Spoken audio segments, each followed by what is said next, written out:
بعد الهجمات الإيرانية العدوانية على تل أبيب بعد الهجمات الإيرانية العدوانية على تل أبيب بعد الهجمات الإيرانية শিশু হত্যাকারী নেতানিয়াহু এখন পলাতক, কখনো বাংকারের অন্ধকারে লুকিয়ে, কখনো আবার গ্রিসে পালিয়ে বেড়াচ্ছেন।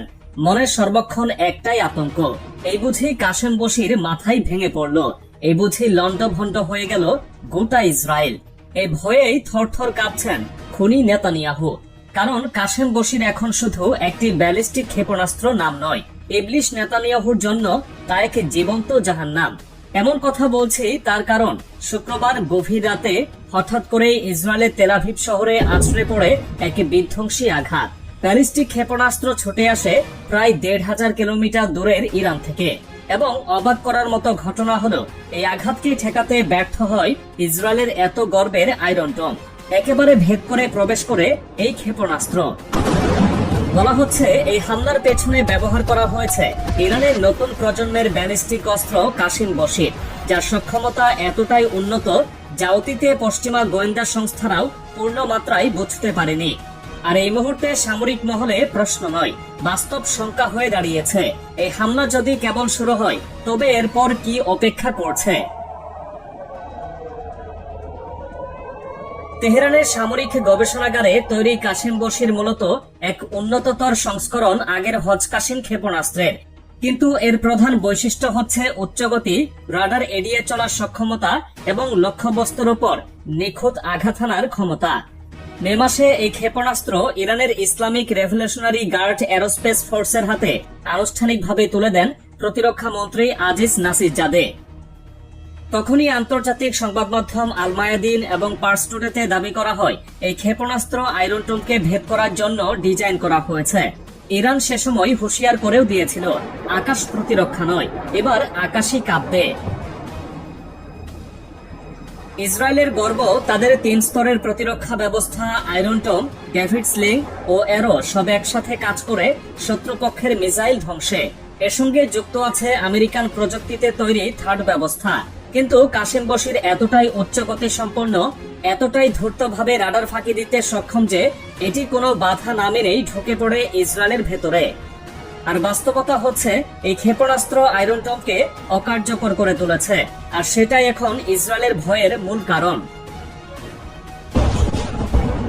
এই হামলা আরও এক ভয়াবহ সত্য প্রকাশ করেছে, ইরান এবং ইসরায়েলের মাঝে সরাসরি সীমান্ত নেই, ফলে ক্ষেপণাস্ত্র পৌঁছাতে হলে ইরাক, সিরিয়া কিংবা জর্ডানের আকাশসীমা ব্যবহার করেই আসতে হয়।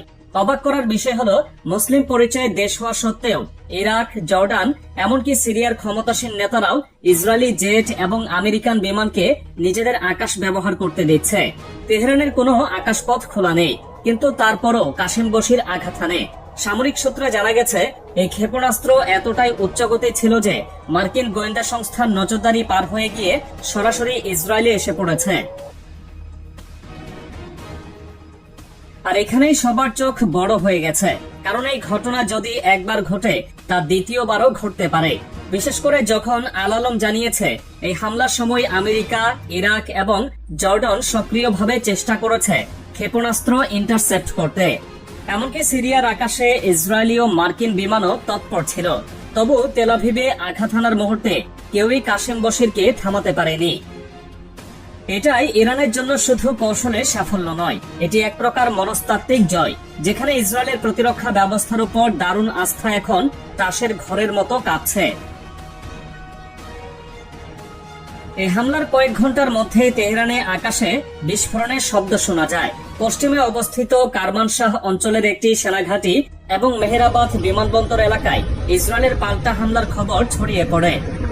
তবে ইরানি সেনাবাহিনী জানিয়ে দিয়েছে এবারের পাল্টা প্রতিক্রিয়া হবে ২০ গুণ বেশি ভয়াবহ।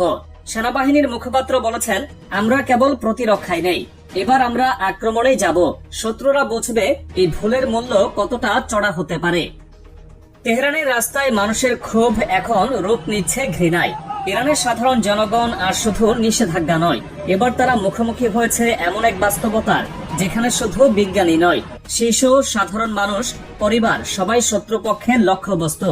এবং ঠিক এই কারণেই জনগণের ভেতরও যুদ্ধের আগুন জ্বলে উঠেছে। আর সেই আগুন এবার থেমে থাকেনি। তেহরান থেকে ছোড়া কাশিম বশির ক্ষেপণাস্ত্রের গর্জন যেন শুধু একক আঘাত নয়, বরং ছিল এক দীর্ঘ পরিকল্পিত অভিযানের শুরু।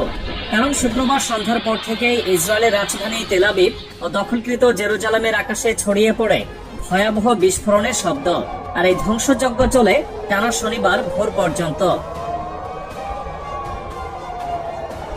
ইসরায়েলি দৈনিক জেরুজালেম পোস্ট স্বীকার করেছে এই হামলায় অন্তত 4 জন নিহত হয়েছে এবং আহতের সংখ্যা 200 ছাড়িয়েছে। রাত জুড়ে বিস্ফোরণের পর বিস্তীর্ণ এলাকা ধ্বংসস্তূপে পরিণত হয়েছে। বিশেষ করে তেল আবিব ও রামাত গান এই দুই অঞ্চলেই বহু মানুষ ধ্বংসপ্রাপ্ত ভবনের নিচে চাপা পড়ে আছে বলে জানাচ্ছে স্থানীয় উদ্ধারকারীরা। এই আক্রমণ কোনো এলোমেলো প্রতিক্রিয়া ছিল না, বরং এটি ছিল ইরানের অপারেশন ট্রু প্রমিস 3 অভিযানের অংশ, যা ইসরায়েলের বিরুদ্ধে চালানো সবচেয়ে সুসংগঠিত এবং সর্ববৃহৎ হামলার মধ্যে একটি বলে মনে করা হচ্ছে। শুক্রবার রাতে ইরানের ইসলামিক বিপ্লবী গার্ড বাহিনীর উপদেষ্টা ব্রিগেডিয়ার জেনারেল আহমাদি বাহিদি রাষ্ট্রীয় টেলিভিশনে সরাসরি জানিয়ে দেন, এই অভিযানে 150 শতাধিক স্থানে একযোগে ক্ষেপণাস্ত্র নিক্ষেপ করা হয়েছে। তিনি বলেন, আমরা আঘাত করেছি যেখানে আমাদের বিজ্ঞানী, সেনা কর্মকর্তা এবং সাধারণ মানুষকে লক্ষ্য করে আঘাত হানা হয়েছিল। অর্থাৎ এটি শুধু প্রতিশোধ নয়, এটি একপাক্ষিক সন্ত্রাসের জবাব, যা দিয়ে ইরান এখন নিজের প্রতিরক্ষা বলে দৃঢ় বার্তা দিচ্ছে, কেউ দায়মুক্তি পাবে না। এই হামলায় সবচেয়ে বেশি টার্গেট ছিল নেভাতিম ও ওভদা ঘাঁটি, যেগুলো ইরানের বিরুদ্ধে ইসরায়েলের সাম্প্রতিক হামলায় ব্যবহৃত প্রধান কমান্ড সেন্টার হিসেবে কাজ করছিল। এছাড়া তেল আবিবের কাছে অবস্থিত টেলনফ ঘাঁটি, ইসরায়েলের প্রতিরক্ষা মন্ত্রণালয়ের স্থাপনা এবং গুরুত্বপূর্ণ সামরিক শিল্প কেন্দ্রগুলো ক্ষেপণাস্ত্রের কবলে পড়ে। তাসনিম নিউজ এজেন্সি জানায়, অপারেশনটি কয়েকটি ধাপে সম্পন্ন হয় এবং মোট কয়েকশো ক্ষেপণাস্ত্র ছোড়া হয়েছে। বিস্ফোরণের তীব্রতা এতটাই ছিল যে অনেক এলাকা এখনো ধোঁয়ায় আচ্ছন্ন। স্থানীয় মিডিয়া ফুটেজে দেখা গেছে ধসে পড়া ভবন, জ্বলন্ত যানবাহন এবং চিৎকার করে উঠছে মানুষ, যাদের কেউ হারিয়েছে সন্তান, কেউ পরিবার। এই হামলার মাধ্যমে ইরান কেবল এক প্রতিক্রিয়া দেখায়নি, বরং সরাসরি জানিয়ে দিয়েছে এই অঞ্চলে এখন আর একতরফা আগ্রাসনের যুগ শেষ। ইরানি কমান্ডাররা বলছেন, এই অপারেশন ছিল ন্যায়সঙ্গত এবং আত্মরক্ষার অংশ। কেউ আমাদের ভূখণ্ড, বিজ্ঞানী ও সেনাদের রক্ত নিয়ে খেললে আমরা আর নীরব থাকব না। এদিকে ড্রোন দিয়ে ইরানে পাল্টা আক্রমণ করতে গিয়ে ব্যর্থ হয়েছে ইসরায়েল। সিএনএন জানায়, ইরানের উত্তর পশ্চিমাঞ্চলের সালমাস সীমান্ত অতিক্রম করে পাঠানো কয়েকটি ইসরায়েলি ড্রোন শনিবার সকালে ভূপাতিত করেছে ইরানের প্রতিরক্ষা বাহিনী। এই ড্রোনগুলো ইরানের আকাশসীমা লঙ্ঘন করেছিল, কিন্তু ইসলামিক যোদ্ধারা সেগুলো সফলভাবে গুলি করে নামাতে সক্ষম হয়। নুন নিউজের খবরে বলা হয়, এই ঘটনায় ছিল ইসরায়েলের পরবর্তী পাল্টা পরিকল্পনার অংশ, যাতে ইরানের ক্ষেপণাস্ত্র ঘাঁটিগুলো ধ্বংস করার লক্ষ্য ছিল।